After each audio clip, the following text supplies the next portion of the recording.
이 갈라디아서는 여러분들 저 보세요. 굉장히 중요한 책이에요. 그러니까 마르틴 루터가 종교개혁을 했죠.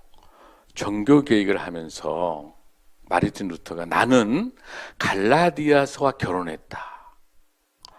루터의 부인이 캐더린인데 나는 나의 캐더린과 같다. 신부단가. 이렇게 중요한 책이에요. 종교개혁을 일으킬 수 있었던 그 성경적 근거가 여러분들은 주로 로마서로 기억하고 있잖아요. 그런데 로마서 전반기 때 영향을 미쳤던 것이 바로 이 갈라디아서고요. 후반기 때 영향을 미쳤던 것이 로마서예요. 그러니까 이신칭이 오직 믿음, 그 믿음에 대해서 그 기준이 바로 이 갈라디아서라고. 그리고 또 많은 학자들은 이 갈라디아서를 마그나카르타. 그러니까 여러분 마그나카르타 그러면 뭔 생각납니까, 여러분들? 마그나카르타 그러면 이 자유에 대한 선언을 말할 때 이 갈라디아서를 설명합니다. 굉장히 중요한 책이고요. 아주 심오하고 아주 깊은 메시지를 가지고 있는 책입니다. 그래서 오늘은 이 갈라디아서를 오늘부터 들어갈 건데 이 말씀을 통해 가지고 여러분에게 큰 은혜의 시간이 되길 바랍니다. 어느 날 아버지와 아들이 이제 아들이 아빠가 하는 직장에 와가지고 놀다가 어떤 사건이 있었냐면은 그 아버지는 기차역에서 그 기차의 궤도를 바꿔주는 그 기관사들이 운전을 해나갈 수 있도록 궤도를 바꿔주는 그 직업을 가지고 있는 철도원이었어요. 어느 날 이 아들이 아버지가 일하고 있는 그 일터에 와서 있다가 지금 멀리서 기차가 지금 오고 있는 그런 소리가 들리는데도 깜빡하는 순간에 그 아들이 그 궤도를 바꿔야 될 그 레바에 발목이 낀 거예요. 지금 곧 순간적으로 그 기차는 지금 들어오고 있는데 그 레바를 돌려주질 않으면은 기차는 전복돼 버려요. 탈선해 버려요. 근데 이대로 또 그대로 이 기차가 가도록 두게 되면은 이 아들은 죽을 수밖에 없어요. 여기서 이 아버지는 기도하면서 하나님 이거 어떻게 할까요? 어떻게 할까요? 그러면서 그 수많은 기차에 타 있는 수백 명이 타 있는 탈선통에서 그것을 볼 수 없는 입장에서 아들을 그대로 두고 레바를 돌려서 아들을 죽게 하고 그 기차의 탈선을 막아 승객들을 살립니다. 이게 복음입니다. 우리 하나님께서 하나밖에 없는 이 독생자 아들을 죽을 수밖에 없는 우리들을 살리시기 위해서 하나밖에 없는 아들을 그 레바에 죽게 하시고 그 십자가에 죽게 하시고 기차에 타 있는 무지막지한 죄로 얼룩져 있는 우리들을 그 기차에서 살려내시는 것이 복음입니다. 이게 십자가입니다. 오직 십자가 하나, 우리 주님의 끝없는 사랑을 우리가 잘 알 수가 있습니다. 오늘 이 본문에서 나타난 1절 한번 보겠습니다. 이 갈라디아서 이 말씀은 크게 우리가 정리를 하면 이 서신서기 때문에 제일 먼저 인사말이 있어요. 그리고 난 다음에 본문이 있고 그 다음에 인사말을 끝맺고 난 다음에 이제 축하의 메시지가 이렇게 있는 것인데 제일 먼저 이 본문 속에서는 누가 이 글을 보내느냐, 발신자가 있어야 되겠잖아요. 그리고 이 글은 누가 받아야 되는가, 수신자를 거기에 쓰게 돼 있어요. 이 본문도 똑같이 이 본문을 통해서 우리가 한번 읽어보도록 그렇게 하겠습니다. 1절에 보면은 시작. 사람들에게서 난 것도 아니요 사람으로 말미암은 것도 아니요 오직 예수 그리스도와 그를 죽은 자 가운데서 살리신 하나님 아버지로 말미암아 사도된 바울은 이 당시는 사도 바울이 사도행전 9장에서 다메섹에서 우리 예수님을 만나서 회심했었기 때문에 그 전에 바울은 어떤 사람이었어요, 여러분들? 아주 유대교의 독실한 아주 열정 분자였기 때문에 모든 곳에 그 기독교인들을 탄압하러 다녔던 사람이에요. 그래서 다 죽이고 다 영장을 가지고 또 다메섹 쪽으로도 또 가서 찾아서 죽이려고 했던 스데반이 죽었던 스데반에 있었던 그곳에 바울이 있었거든요. 사울이 있었던데. 그러니까 이 사도라고 이야기를 하게 된다면 어때요, 여러분들? 예수님에게 직접 가르침을 받았던 12사도는 아니죠. 바울이 12사도는 아니잖아요. 그런데 이 바울에 대해서 정체성에 대해서 많은 사람들이 의심하는 거지. 저 바울이 정말 크리스찬이야? 정말 기독교인이 맞아? 지금도 유대인 아니야? 지금도 의심하고 있을 거 아니에요. 그러니까 그 권위를 사도의 권위를 인정을 해주지 않기 때문에 사도 바울로서의 그 사도권, 그 권위, 이거를 하나님이 부여해준 그 권위를 갖지 않고는 이런 영적 싸움을 할 수가 없으니까 이 본문에서 이 발신하고 있는 이 바울의 자기 신분이 확실한 하나님의 사도라고 하는 것들을 강조하기 위해서 이 본문을 써놓은 거예요. 여러분 이해되시죠? 내가 사도다.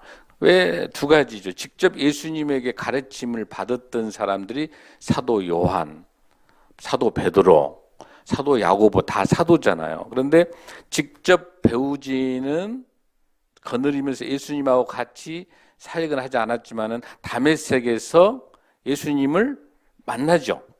예수님 만나가지고 사울아 사울아 너는 왜 나를 박해하느냐. 그 본문을 여러분들 한번 볼까요? 땅에 엎드려 들음에 소리가 있어. 사울아 사울아 내가 어찌하여 나를 박해하느냐. 대답하여 주여 보이시니까 이르시되 일어나 시내로 들어가라. 내가 행할 것을 내게 이를 자가 있느니라 하시고. 아멘. 그러니까 워낙 예수님을 믿는 사람을 박해했었던 사울에게 우리 예수님이 직접 나타나 가지고 뭐라고 그럽니까? 네가 박해하는 예수다라고 직접. 그러니까 바울은 예수님을 만난 거예요. 그러니까 사도인 거예요. 그러면서 더 놀라운 것은 뭐라고 돼 있냐면은 그 9장의 그 본문에 이렇게 나와 있어요. 15절에 금방 말씀한 것처럼 그 본문 중에서 15절 한번 봐요, 여러분들. 한 번 더. 사도행전 9장 15절. 자, 우리 예수님께서 택한 그릇인지 아닌지 한번 보겠습니다. 시작. 주께서 이르시되 가라. 이 사람은 내 이름을 이방인과 임금들과 이스라엘 자손들에게 전하기 위하여 택한 나의 그릇이다. 아멘. 택한 무엇이다? 그릇이다. 그러니까 하나님께서 우리 예수님께서 바울을 택하신 거예요. 그러니까 사도인 거예요. 그러면서 더 놀라운 것은 뭐라고 본문에 나오냐면 15절에도 이렇게 나와요. 금방 설명한 거. 그 다음에 16절에 보니까 이렇게 돼요. 그가 내 이름을 위하여 얼마나 고난을 받아야 할 것을 내가 그에게 보이리라 하시니.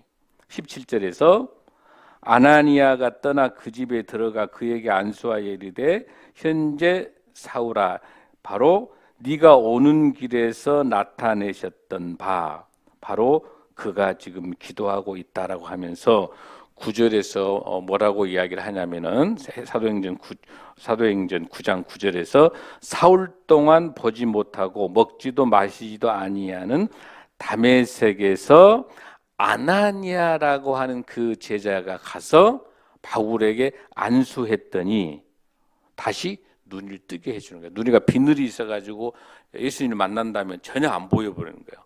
그랬더니 아나니아가 가서 기도해 주니까 눈이 뜨게 되고 또 먹고 돼서 다시 건강하게 되는 거예요. 그러니까 이 본문을 보면 우리가 알 수 있는 게 사도행전에 나타나 있는 이 바울이 회심해가지고 다시 영적 눈이 떠서 그 전에 사울로 핍박했던 그 사울이 이제는 예수 그리스도의 이방인의 전도자 바울이 돼서 이제 등장한 거예요. 아멘. 이해되시죠? 그 바울이 지금 그 모습을 가지고 나타나면서 내가 사도다라고 이렇게 강조하고 있는 거죠. 그래서 여기서 근데 그 사도가 어떤 사도예요?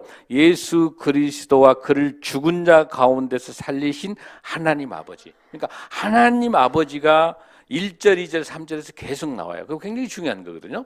자, 그 본문이 다시 2절 한번 보겠습니다. 갈라디아서 1장 2절 시작. 함께 있는 모든 형제와 더불어 갈라디아의 여러 교회들에게 3절 시작. 우리 하나님 아버지와 주 예수 그리스도로부터 은혜와 평강이 있기를 원하노라. 모든 사도 바울의 서신서에는 은혜와 평강이 있으리라라고 이렇게 기원해줘요. 모든 본문에가. 근데 여기서 제일 중요한 거 발신자가 누구고 사도 바울이고 수신자는 누구고 갈라디아에 있는 교회. 여기서 말하는 어떤 특정한 교회가 아니라 아까 지도에 여러분 봤었죠? 갈라디아에 있었던 이고니온이라든지 그 지역에 있는 전체적인 여러 교회를 말하는 그러니까 모든 그 성도들에게 이 편지를 회람으로 지금 보여주고 있는 거죠. 자, 그러면서 이 본문 속에서 이제 4절 한번 말씀 읽습니다. 자, 시작. 바로 이게 예수님의 하나밖에 없는 독생자 예수 그리스도를 우리 죄를 대신하여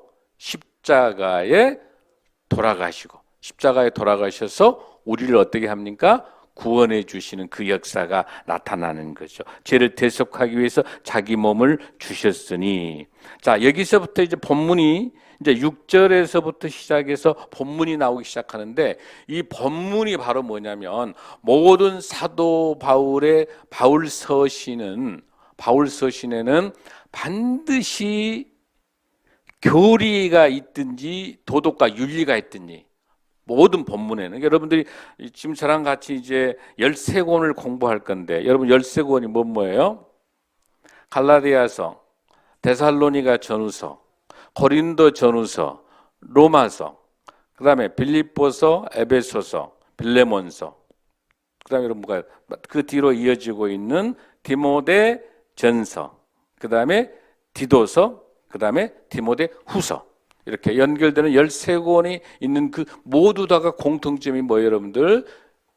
본문 속에가 교리가 들어있든지 윤리가 들어있든지. 그런데 놀라운 사실은 교리와 윤리가 같이 들어있는데 그 안에 반드시 행함이라고 하는 것이 들어있다는 사실이에요. 그러니까 모든 교리가 들어있으면서 예를 들어서 로마서하고 갈라디아서는 이신칭이라고 하는 교리가 오직 의인은 믿음으로 살리라는 것이 들어있는데 거기에 윤리가 빠진 게 아니라 그 윤리가 뭐예요? 그렇게 믿음으로 살아가는 사람은 그 은혜가 너무 감사하여 삶에 있어서 예수 그리스도의 사랑을 실천하도록 돼 있거든요. 윤리적으로도. 그 다음에 고린도전서는 윤리가 더 강조되어 있죠. 윤리가 훨씬 더. 그러나 그 안에 교리의 개념이 전혀 없는 건 아니거든. 그러니까 교리와 윤리와 말씀 속에 일관되게 다 들어있는데 이 본문이 여기서 나타나는 것 6절부터 시작해서 그 본문이 등장하고 있어요. 어떤 그 교리가 우리에게 들어있는 건가라고 하는 거죠. 그건 뭐예요, 여러분들? 오직 의인은 믿음으로 살아간다라고 하는 거예요. 자, 그런데 그렇게 하는데 자, 6절 한번 읽습니다. 시작. 그리스도의 은혜로 너희를 부르신 이를 이같이 속히 떠나 다른 복음을 따르는 것을 내가 이상하게 여기노라. 다른 복음은 없나니 다만 어떤 사람들이 너희를 교란하여 그리스도 복음을 변하게 하렵니다. 그러니까 사도 바울이 1차, 2차, 3차 여행 있잖아요. 그 전도 여행을 가가지고 지금 이 갈라디아 이 지역에 있는 많은 성도들, 여러분 갈라디아의 그 지역 지도 한번 보시죠. 이고니온 보이죠? 이고니온, 루스드라 거기 보이죠? 데베 이런 지역 보이죠? 이런 쪽에 다니면서 많은 영혼들을 복음을 전해놨는데 나중에 여기 저 고린도에 와서 2차 선교 여행을 떠나가지고 여기 와서 고린도에 있는데 어떤 소식이 들리냐면 갈라디아에 내가 복음을 전해놨던 그곳에 이상한 가짜 복음들, 다른 복음을 전하는 사람들이 와가지고 교회를 굉장히 교란시켜놨다는 거야. 어떻게 교란을 시켰는가라고 하는 거죠. 바로 여기 나와 있는 게 뭐예요? 다른 복음. 다른 복음이에요. 다른 복음. 그러니까 사도 바울이 가르쳐준 복음이 아니야. 자, 사도 바울이 가르쳐준 복음은 여러분 뭐예요? 딱 하나. 이 구원받는 우리는 예수 그리스도가 십자가에 우리 죄를 대신하여 돌아가시고 우리를 그 죄에서 사해 주셔서 그 믿음으로 예수를 구주로 믿는 모두 다가 믿는 그 믿음을 갖는 사람들. 이게 바로 복음이라고 했잖아요. 그 복음밖에 없는 거예요. 오직 십자가에 돌아가셔서 이 구원받는 우리 모두 다는 예수 그리스도의 십자가의 핏값으로 사신 우리는 죄를 사하여 주셨기 때문에 우리가 구원받는 거고 그게 믿음이고 그게 복음인데 그거 하나밖에 없는 건데 다른 복음이 들어왔다는 거예요. 그때 그 당시 어떤 다른 복음이냐면 예수님도 믿고 근데 그 당시 여기 있는 많은 성도들이 어떤 성도들이에요? 옛날에 원래 이스라엘 출신이 다 유대인들이었기 때문에 크리스찬으로 개종을 했다 하더라도 뭐가 지금 남아있어요? 유대인이 남아있잖아요. 그러니까 유대인 율법주의자들이 남아. 여러분 율법은 좋은 거예요. 율법주의자가 문제인 거죠. 율법과 율법주의는 다릅니다. 율법이라고 하는 것은 모세 오경을 중심으로 613가지, 하지 마라 365가지. 그 다음에 여러분 나머지 몇 가지? 하라.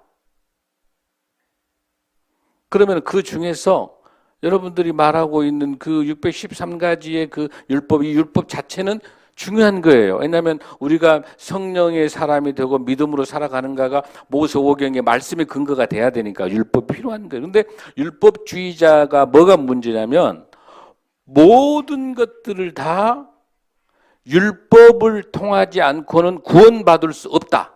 이렇게 하는 것이 율법주의자예요. 우리가 율법을 통해서 구원받는 거예요, 여러분들? 아니잖아요. 뭐예요? 뭘로 우리는 구원받아요? 오직 예수 그리스도의 십자가의 보혈의 피로 우리 죄를 사하심을 통한 구원을 받는 우리 모두 다가 믿음이고 그게 복음이죠. 아멘. 우리가 복음이고 우리가 믿음을 갖고 우리가 구원받는 것은 뭐냐면 율법 가지고 구원받는 게 아니라 예수 그리스도 핏값으로 사셔서 예수님이 십자가에 돌아가셔서 우리 죄를 사하여 주셨기 때문에 우리가 지옥에 가지 않고 천국으로 가는 구원받는 우리 모두 다가 그 소식이 구원이고 그게 말씀이고 그게 예수 그리스도가 복음입니다. 아멘. 그렇게 구원받는 것이 진정한 믿음이고 복음인데 율법주의자들은 와가지고 모세 오경을 지키면 구원받는다라고 헛소문을 내고 다니는 거야. 이거 이렇게 무슨 보험이야? 이게 다른 보험이라는 거야. 이걸 믿으면 된다, 안 된다? 안 된다고 하는 거예요. 이걸 안 되기 때문에 이 갈라디아에 있는 교인들에게 이 갈라디아서 편지를 써서 다시 보내주면서 그 사람들 율법주의자, 율법 유대주의자를 믿지 마라. 그 사람들 말이 너희들을 복잡하게 하는데 그걸 다 믿지 마라. 이렇게 하는 거예요. 그러려고 이 갈라디아서를 보내주는 거예요. 아멘. 이해되시죠? 그래서 여러분들이 그 근거를 가지고 본문을 조금 더 읽어보도록 하겠습니다. 자, 8절 시작. 그러나 우리나 혹은 하늘로부터 온 천사라도 우리가 너에게 전한 복음 외에 다른 복음을 전하면 어떻게 된다? 저주받은 거야. 천사가 와가지고 속삭여도 이거는 다 뭐예요? 저주받은 거야. 오직 복음은 하나예요. 오직 예수 그리스도의 십자가에 돌아가신 핏값으로 사신 그만이 그게 복음입니다. 아멘. 자, 9절 시작. 전에 말하였거니와 내가 지금 다시 말하노니 만일 누구든지 너희가 받은 것 외에 다른 복음을 전하면 저주받을지어다. 아멘. 그러니까 사이비 이단들은 앞으로 어떻게 된다? 다 저주받는 거예요. 복음 외에 자기가 재림주라고 하니까 다 사이비 이단들은 전부 자기가 재림주기 때문에 자기가 교주니까 이건 전부 다 저주받는 거예요. 자, 10절 시작. 우리가 우리 신앙생활할 때 하나님을 좋게 해야 돼. 사람 입맛에 맞춰가지고 살아야 돼요. 하나님 중심으로 살아야 돼요, 여러분들. 하나님 중심으로 살아야 되는 거죠. 그러니까 사람 비율을 맞추면서 왜곡되게 하면은 안 된다는 거죠. 다른 복음을 말하면 안 된다는 거예요. 아멘. 자, 그러면서 오늘 이제 드디어 이제 교리를 설명하고 있는 것 중에서 사도 바울이 내가 왜 사도임을 정확하게 변론을 하게 됩니다. 제일 먼저 이 복음은 내가 이렇게 전하는 모든 복음은 내가 어디 가서 배워가지고 온 게 아니라 오직 예수 그리스도를 통해서 이 복음을 받아들였다는 것을 증명하기 위해서 11절 12절입니다. 시작. 형제들아 내가 너희에게 알게 하노니 내가 전한 복음은 사람의 뜻을 따라 된 것이 아니니라. 이는 내가 사람에게서 받은 것도 아니요 배운 것도 아니요 오직 예수 그리스도의 계시로 말미암은 것이나. 아멘.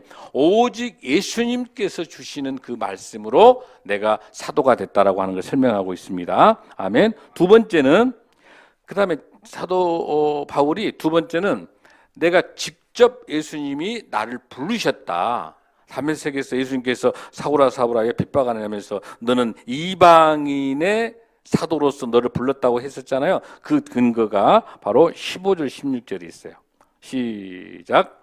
그러나 내 어머니의 태로부터 나를 택정하시고 그의 은혜로 나를 부르시니가 그의 아들을 이방에 전하기 위하여 그를 내 속에 나타내시기를 기뻐하셨을 때 내가 곧 혈육과 의논하지 아니하고. 아멘. 이방의 전도자로 너를 부르셨는데 우리 형제간에하고 상의를 한다든지 바울이 뭐 또 누구하고 상의하지 않고 누구예요? 오직 예수 그리스도가 불러주셔서 나는 이방인의 전도자로서 살아간다. 이걸 설명하고 있는 거예요. 그래서 자기가 회심하게 되고 자기 소명을 설명하고 있는 거예요. 그러면 하나님께서 어떻게 부르셨는가? 13장 갈라디아서 1장 13절 14절을 보면서 다시 한번 설명합니다. 시작.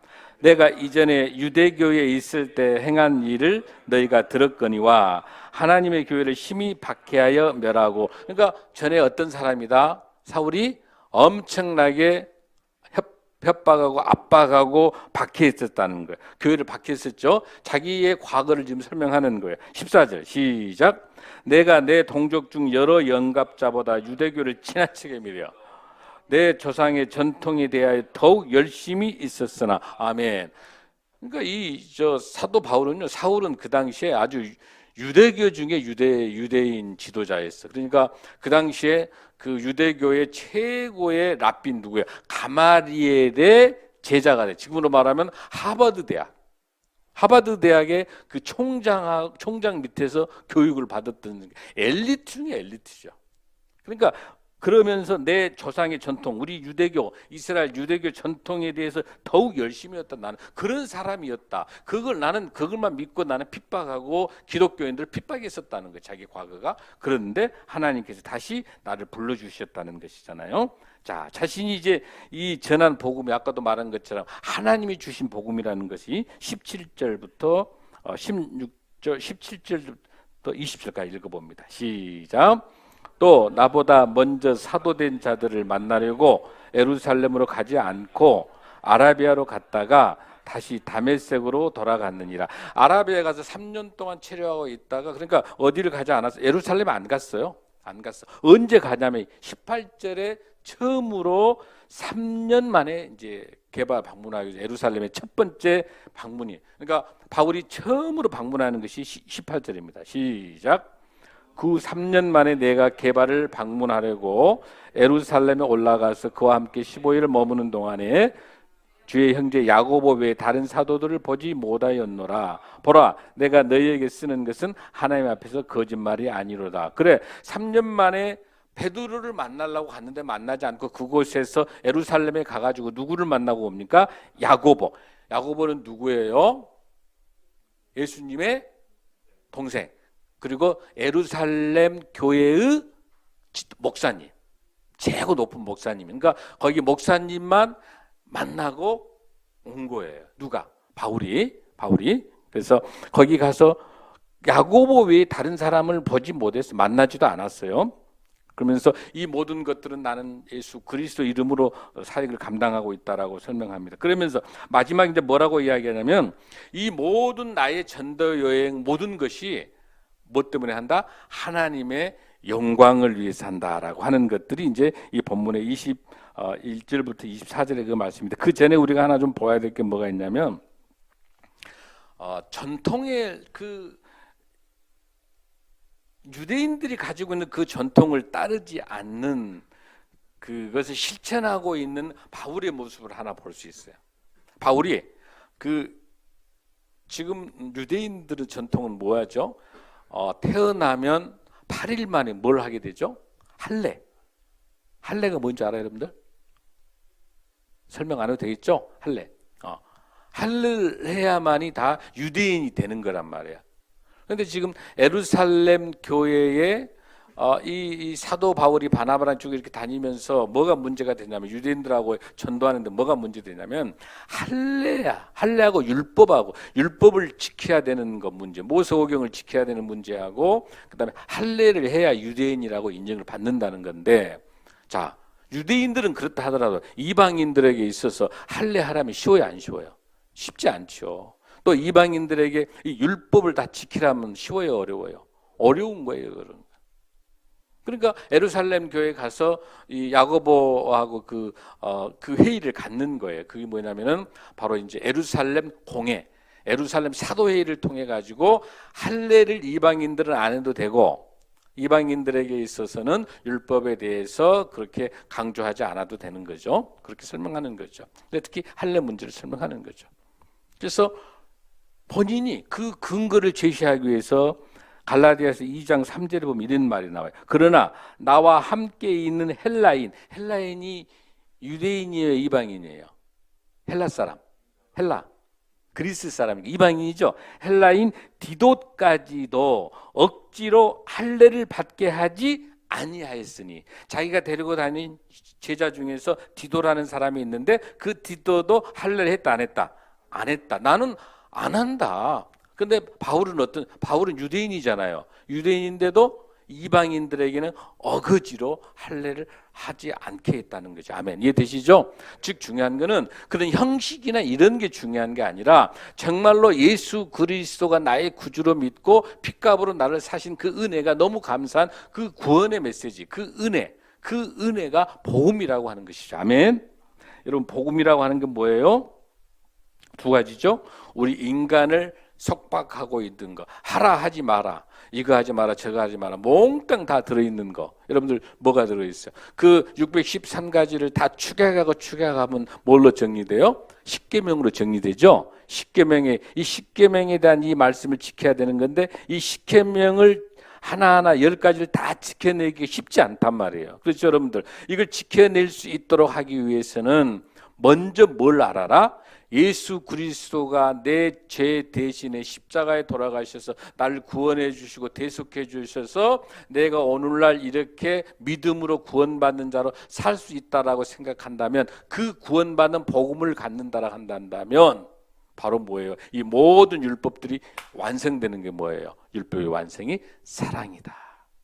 예수님 하나님 사랑, 이웃 사랑을 한다면 도둑질할 수도 없는 거고, 이웃 사랑을 하고 하나님 사랑, 이웃 사랑을 하는 사람이 나무집 여자를, 나무 남편을, 여러분 이해되시죠? 그다음에 이간질하고 뭐 또 나 외에 다른 신을 두고 이런 십계명을, 하나님 사랑, 이웃 사랑을 하는 사랑의 완성, 율법의 완성이 사랑인데 하나님 사랑, 이웃 사랑을 한다라고 한다면 십계명을 지킬 수 있는 거란 말이에요. 아멘.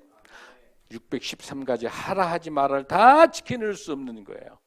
그걸 해낼 수 있는 건 뭐예요? 하나님 사랑, 이웃 사랑, 사랑이 율법의 완성이라고 설명하는 거예요. 아멘. 그러면서 우리가 이 복음을 통해서 저와 여러분이 승리하길 바랍니다. 아멘. 사랑하는 여러분들, 우리 손으로, 우리 능력으로 이걸 감당할 수가 없습니다. 이 감당할 수 있는 유일한 방법은 여러분 뭡니까? 어린아이가 아빠하고 같이 길을 걸어가고 있을 때, 이 얼음판 위를 걸어가려고 하고 있을 때 아가가 애기 생각에는 내가 잘 판을 걸어갈 수 있을 걸로 생각하고 아빠가 어린애 손을 잡아주려고 하니까 어린애가 아빠 제가 잡을게 하고 이 꼬맹이가 아빠 손을 잡았어요.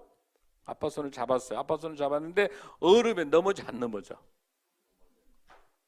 꼬마가 아빠 손을 잡았는데 넘어져 안 넘어져요? 넘어지지요. 그렇죠. 이 꼬마 손을 누가 잡아줘야 돼요? 아빠가 잡아줘야 안 넘어지죠. 이해되시죠? 근데 저와 여러분은 어린아이 같은 생각 가지고 내 능력과 내 지식과 내 경험을 가지고 내가 인생을 살 수 있을 걸로 가고 내 주먹으로 하나님을 모시고 다닌다고 생각하고 주먹으로 쥐고 인생을 걷고 있지만 그 걷는 것이 전부 다 무슨 걸음이 되는 거예요? 얼음판 위를 걸어가고 있는. 그러지 말고 빨리 주님 앞에 항복하고 이 손을 누구에게 맡기는 거야? 하나님께서 우리 주님께서 우리 손을 잡고 살얼음판 얼음판을 걸어가도 우리는 두렵지 않을 줄로 믿습니다. 아멘. 우리 주님 손 잡고 승리하는 저와 여러분이 되기 바랍니다. 아멘. 갈라디아서 아주 은혜롭습니다. 기대하시고 말씀으로 승리하시기 바랍니다. 제일 마지막 절 중에 나와 있는 마지막 말씀 21절 24절까지 읽고 마치겠습니다. 21절 시작.